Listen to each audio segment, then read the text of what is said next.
This is an emotional day for me, not just for what I'm going to be announcing, but to see so many people here and to hear what's been said. Thank you very much.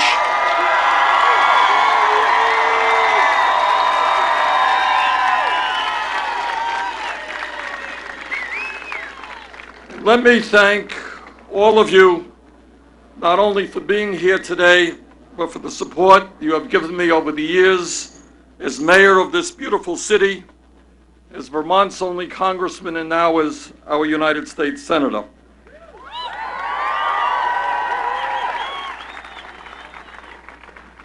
I also want to thank my longtime friends and fellow Vermonters, Bill McKibben, Brenda Torpy, Donna Bailey, Mike O'Day, and Ben and Jerry, for all that they do and for their very generous remarks. And thanks also to Jenny Nelson for moderating this event and for her incredible leadership in Vermont agriculture. I also want to thank my family, my wife Jane, my brother Larry, my children Levy, Heather, Karina, and Dave for their love and support, and my beautiful 7 grandchildren, Sonny, Cole, Riley, Grayson, Ella, Tess, and Dylan, who provide so much joy in my life. Today, here in our small state, a state that has led this nation in so many ways, I am proud to announce my candidacy for President of the United States of America.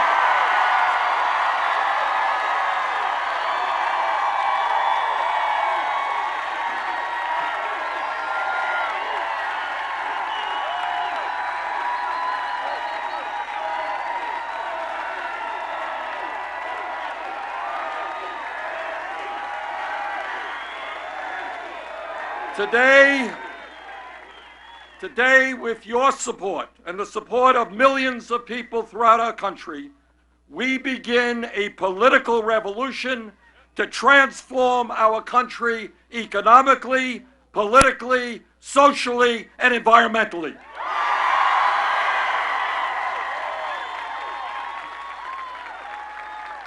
Today, we stand here and say loudly and clearly, enough is enough.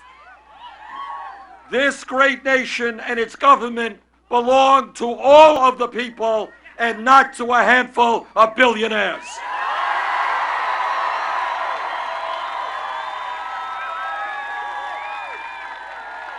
Brothers and sisters, now is not the time for thinking small. Now is not the time for the same old establishment politics and stale inside the Beltway ideas.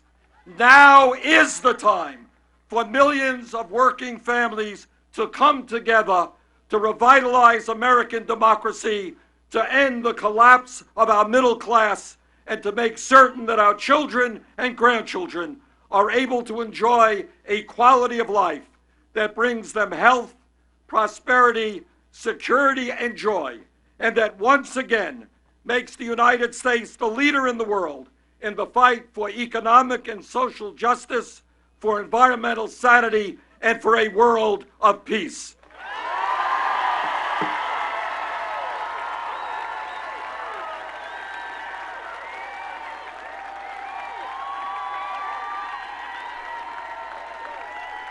My fellow Americans, this country faces more serious problems today than at any time since the Great Depression, and if you include the planetary crisis of climate change, it may well be that the challenges we face now are more dire than at any time in the modern history of our country. And here is my promise to you for this campaign. Not only will I fight to protect the working families of this country, but we are going to build a movement of millions of Americans who are prepared to stand up and fight back.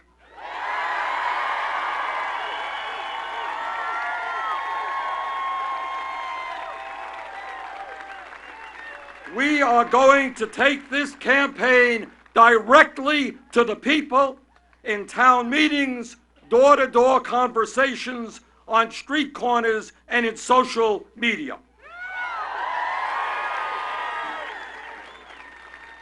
This week, we're going to be in New Hampshire, we're going to be in Iowa, and we're going to be in Minnesota, and that is just the start of this national campaign.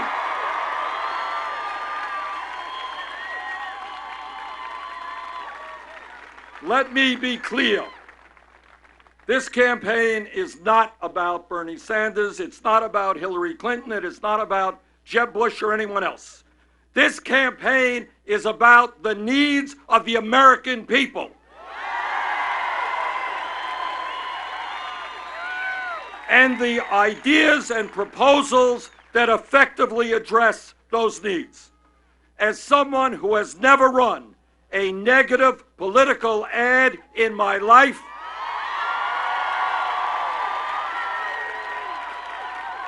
my campaign will not be driven by political gossip or reckless personal attacks. This is what the American people want and deserve. These are serious times. We need serious debates.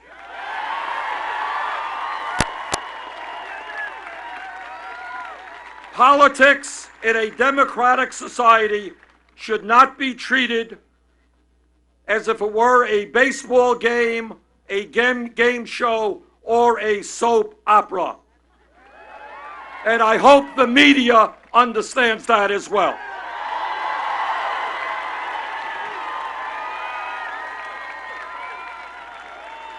Let me take a minute to touch on some of the issues that I will be focusing on in the coming months, and then give you a brief outline of an agenda for America, an agenda which, in fact, will deal with these serious problems and lead us to a better future.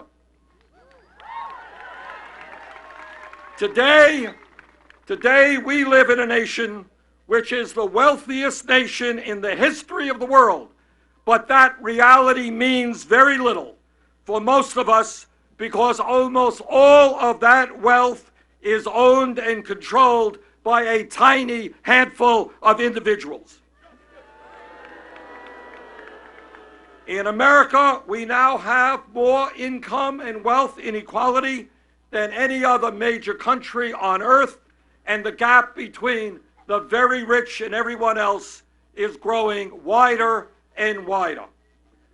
The issue of wealth and income inequality is the great moral issue of our time. It is the great economic issue of our time. It is the great political issue of our time, and we will address it.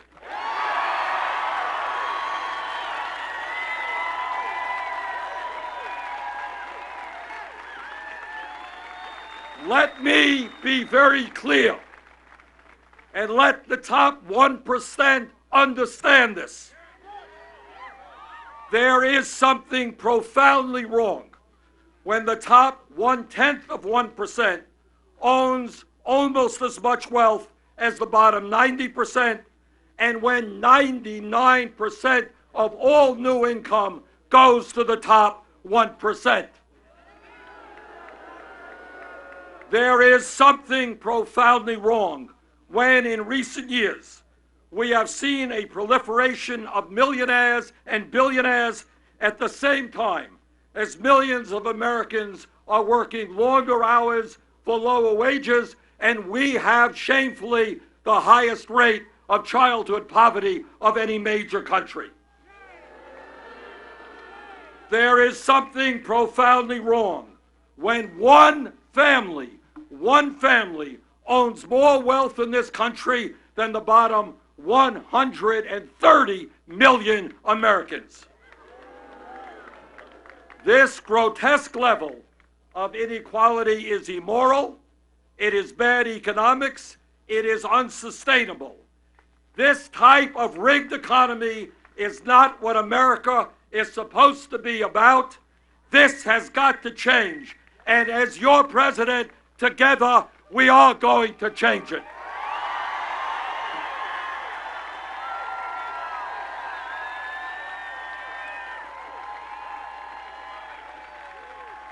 But it is not just income and wealth inequality. It is a tragic reality that for the last 40 years, the great middle class of our country, once the envy of the entire world, has been disappearing. Despite exploding technology and increased worker productivity, median family income is almost $5,000 less today than it was in 1999. In our great state and all over this country, people are working not one job, but 2 jobs, 3 jobs, trying to cobble together an income and some health care. That is not acceptable. We can and must do better.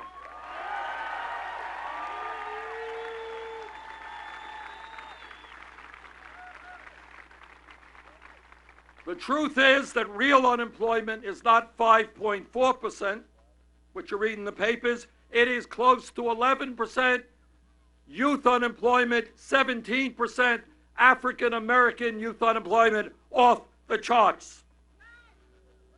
Today, shamefully, we have 45 million people living in poverty, many of whom are working at low-wage jobs. In America today, despite the gains of the Affordable Care Act, 35 million Americans still lack any health insurance. My friends, that is the reality of the middle class in America today. And that is a reality not just for us, but for our kids and our grandchildren that we are going to change.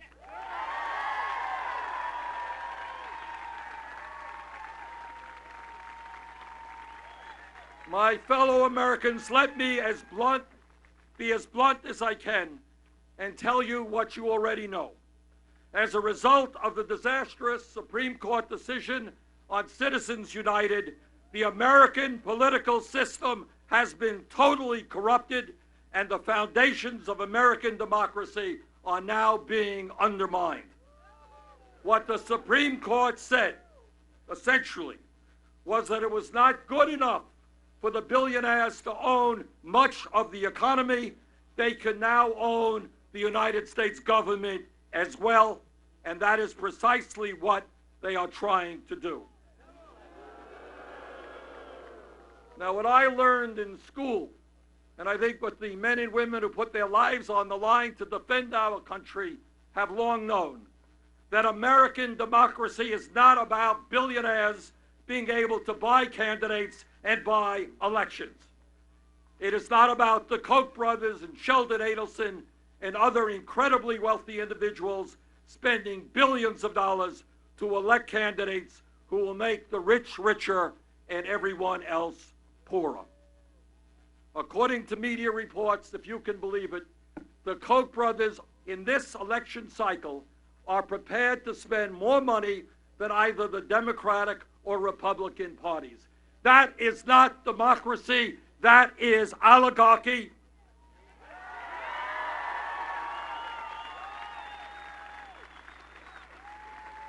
In Vermont, at our town meetings, we know what democracy is about, and that is one person, one vote. And that's the kind of political system we are going to fight for and are going to achieve. Now, when we talk about our responsibilities as human beings and as parents, there is nothing more important than leaving this country and the entire planet in a way that is habitable for our kids and our grandchildren. The debate is over. The scientific community has spoken in a virtually unanimous voice. Climate change is real, it is caused by human activity, and it is already causing devastating problems in our country and around the world.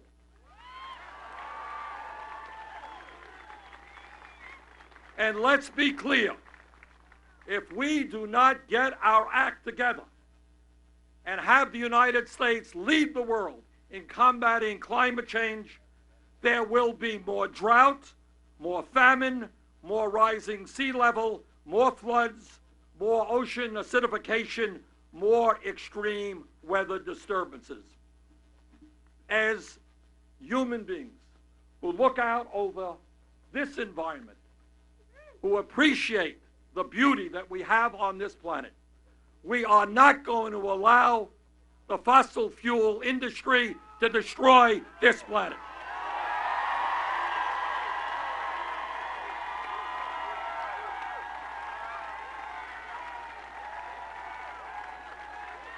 Brothers and sisters, it is no secret that there is massive discontent with politics in America today. In the last midterm election, some 63% of Americans did not vote, including 80% of young people. Poll after poll tells us that our citizens no longer have confidence in our political institutions and given the power of big money in the political process in general.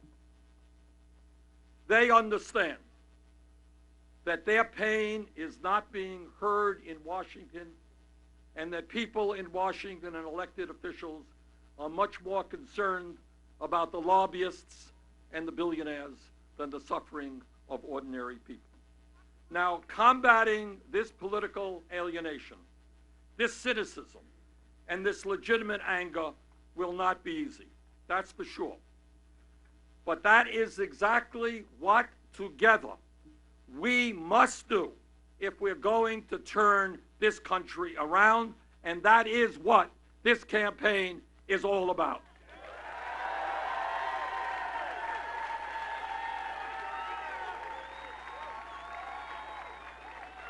And if we are going to bring people together, we need a simple, straightforward, progressive agenda which speaks to the needs of the American people and provides us with a vision of a very different America.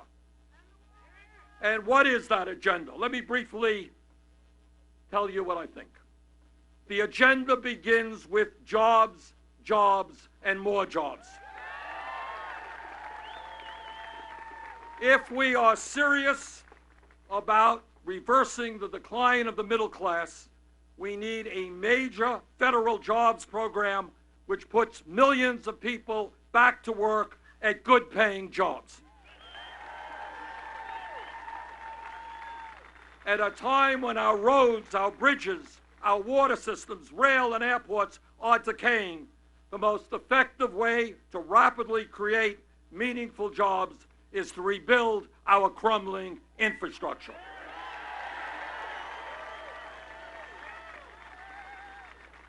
And that is why I've introduced legislation which would invest $1 trillion over 5 years to modernize our country's physical infrastructure, legislation that would create and maintain 13 million good-paying jobs.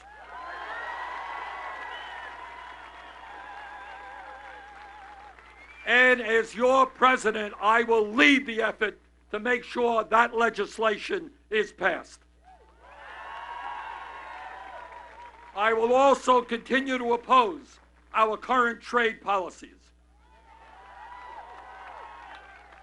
For decades, presidents from both parties have supported trade agreements which have cost us millions of decent-paying jobs as corporate America shuts down plants in Vermont and throughout this country and moves to low-wage countries. As president, my trade policies will break that cycle of agreements which enrich the few at the expense of the many.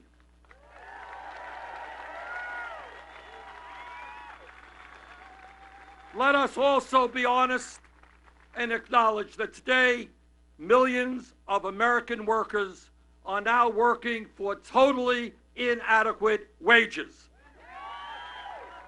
The current federal minimum wage of $7.25 an hour is a starvation wage and must be raised.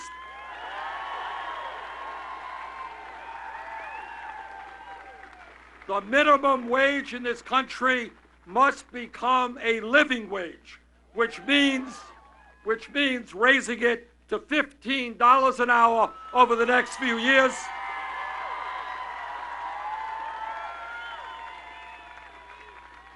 Our goal, this is not a radical idea, but our goal must be that any worker in this country who works 40 hours a week is not living in poverty.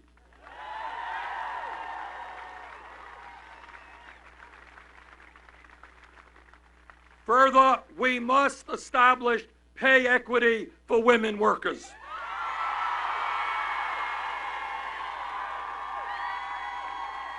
It is unconscionable that women earn 78 cents on the dollar compared to men who perform the same work. We must also revise our overtime standards so that people making 25 or 30,000 an hour, 30,000 a year, who are working 50, 60 hours a week, get time and a half.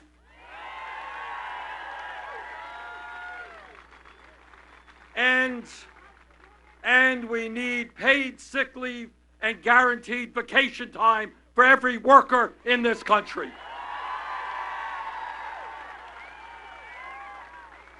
This campaign, starting today, is going to send a message to the billionaire class, and that is, you can't have it all.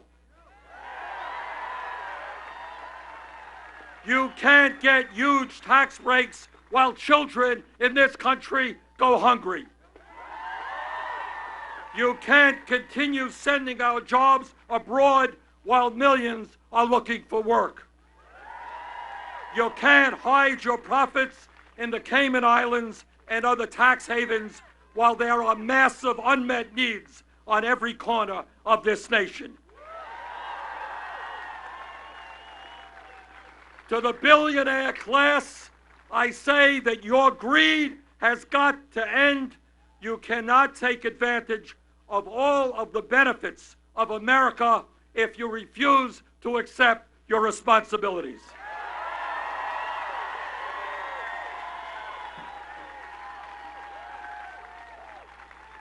And that is why we need a tax system which is fair and progressive, which tells the wealthiest individuals and the largest corporations that they are going to begin to start paying their fair share of taxes.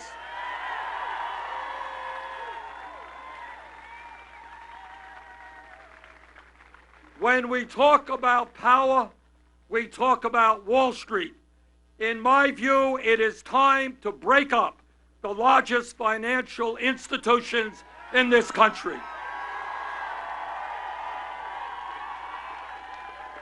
Wall Street cannot continue to be an island unto itself, gambling trillions in risky financial instruments while expecting the public to bail it out. If a bank is too big to fail, that bank is too big to exist.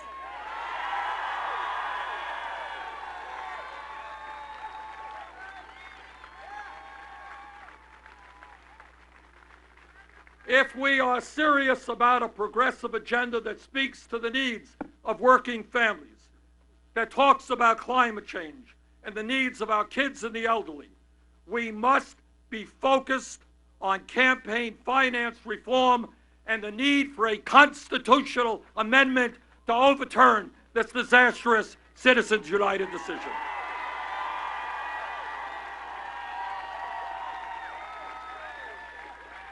I have said it before and I'll say it again. I will not nominate any justice to the Supreme Court who has not made it clear that he or she will move to overturn that disastrous decision which is undermining American democracy. Longer term, we need to go further and establish public funding of elections.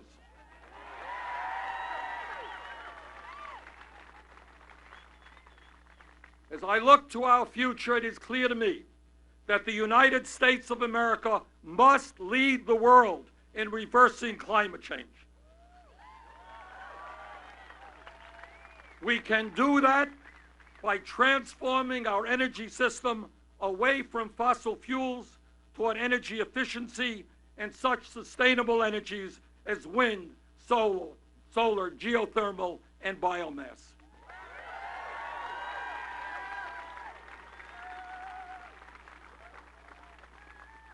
Brothers and sisters, the United States of America today remains the only major country on earth that does not guarantee health care to all people as a right. Despite the modest gains of the Affordable Care Act, 35 million Americans continue to have no health insurance, and even more are underinsured. Yet, despite that pathetic record, we end up spending almost twice as much per capita on health care as any other nation. In my strong opinion, the United States must join the rest of the industrialized world and guarantee health care to all as a right.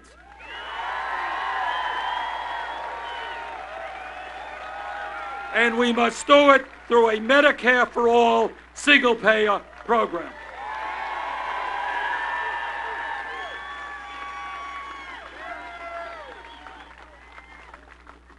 At a time when millions of Americans are struggling to keep their heads above water economically, at a time when senior poverty is increasing, at a time when millions of kids in this country don't get enough food to eat, my Republican colleagues, as part of their recently passed budget, are trying to make a terrible situation even worse. If you can believe it, and this is the truth, the Republican budget throws 27 million Americans off of health insurance, makes drastic cuts in Medicare, throws millions of low-income Americans, including pregnant women, off of nutrition programs, and makes it harder, for working-class families to afford college or put their kids in the Head Start program. And then, to add insult to injury, the Republican budget provides huge tax breaks for the very richest people in this country while they raise taxes on working families. Well, let me tell my Republican colleagues that I respectfully disagree with their approach.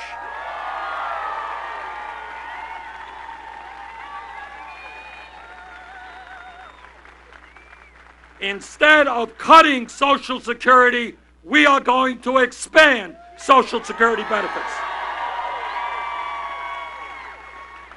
Instead of cutting Head Start and child care, we are going to move to a universal pre-K system for all the children of this country. As Franklin Delano Roosevelt reminded us, a nation's greatness is judged not by what it provides to the most well-off, but how it treats the people most in need, and that is the kind of country we must become.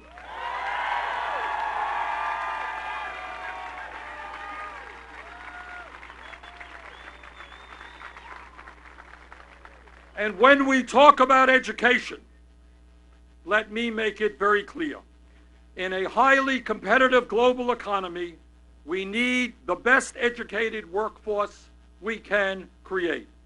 It is insane, it is counterproductive to the best interest of our country that hundreds of thousands of bright young people cannot afford to go to college, and that millions of others leave school with a mountain of debt that burdens them for decades.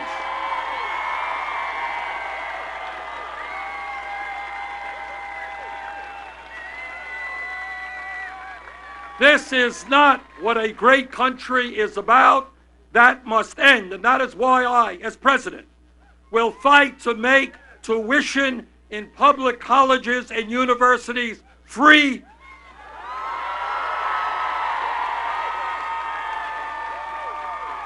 as well as substantially lower interest rates on student loans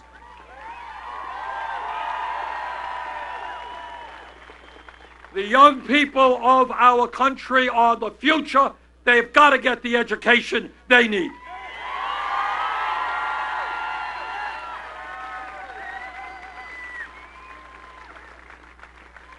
As everybody knows, we live in a difficult and dangerous world, and there are people out there who would do us harm.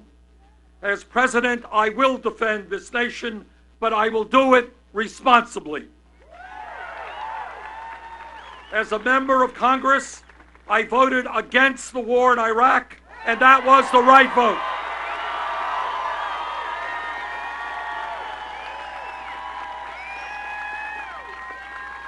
I am vigorously opposed to an endless, perpetual war in the Middle East.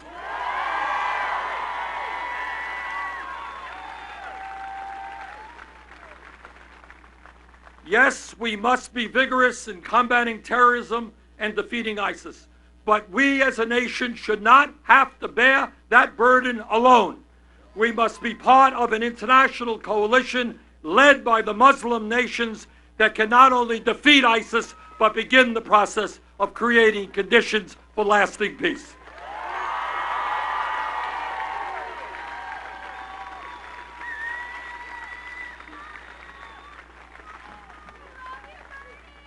As some of you know, I was born in a faraway land called Brooklyn, New York. My father came to this country from Poland without a penny in his pocket and having dropped out of school at a young age. My mother graduated high school in New York City. My father worked his entire life as a paint salesman, never made much money. My parents and my brother and I lived in a small rent-controlled apartment. My mother's dream was to move out of that small 3.5-room apartment and get a home of her own. She died young, and her dream was never fulfilled. As a kid, I learned in many, many ways every day in my house what lack of money means to a family, and that is a lesson that I have never forgotten and never will forget.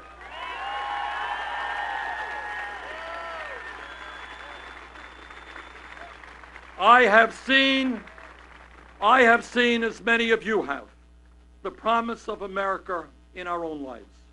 My parents never, never, never would have dreamed that their son could become a United States Senator, let alone run for president.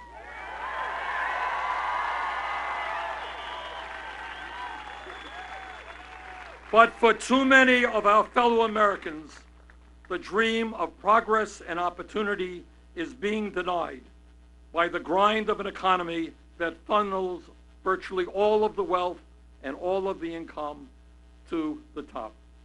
And to those who say we cannot restore the dream, I say just look where we are standing today. As some of you will remember, this beautiful place was once an unsightly rail yard that served no public purpose and was an eyesore. As mayor, I worked with the people of Burlington to help turn this waterfront into the beautiful, people-oriented public space it is today.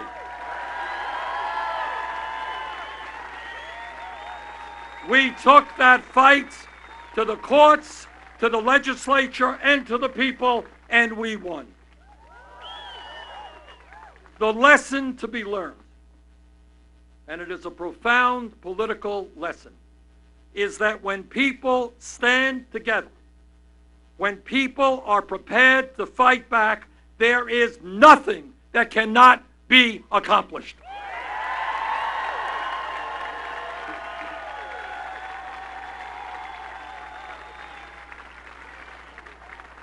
We can live in a country where every person has health care is a right, not a privilege.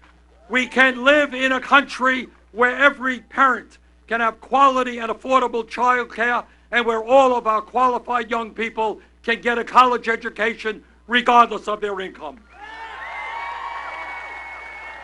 We can live in a country where every senior can live in dignity and security and not be forced to choose between food and medicine. We can live in a country where every veteran who has put his or her life on the line to defend this nation gets the quality health care and benefits they have earned and deserve.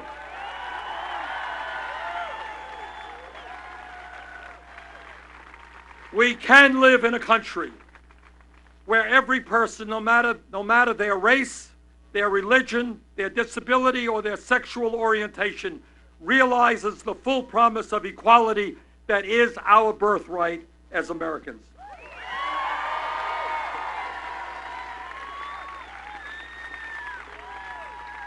Brothers and sisters, that is the nation we can build together. And I ask you and people throughout this country to join us in this campaign to build a future that works for all of us and not just the few people on top.